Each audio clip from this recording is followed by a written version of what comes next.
यहाँ यो सप चाहिँ हाम्रो ड्युटीको छेउमै छ नि त, त्यही भएर चाहिँ सबै सामान ल्याउनु पनि सजिलो। हेलो एभ्रिवान साथीहरू, अहिले चाहिँ म चाहिँ यहाँ सपमा आएको छु। थाहा छ नि केही बिस्किट लिनु, 35 रुपिस। चाहिँ यो लिएर आएको छु।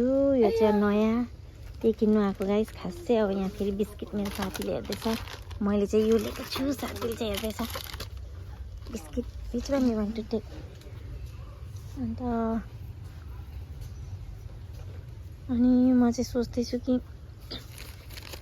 यो ल्याउँछु एउटा होइन, एउटा खानुको लागि चाहिँ।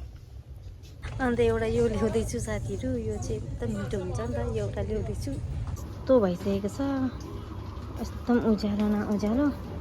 यहाँ चाहिँ कुनै के किन्नु आँटेको छ, आइसक्रिम होला यसले। What you one?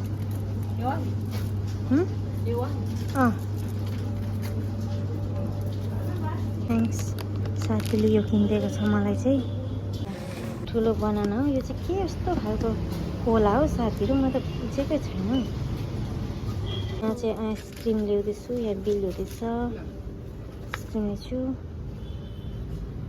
त्यो दुईजना चाहिँ सपबाट म र मेरो साथी चाहिँ, मलाई चाहिँ यस्तोहरू किनिदिएको छ यसले आज। अन्त बाटो क्रस गर्नुपर्छ दुईजना चाहिँ यसरी।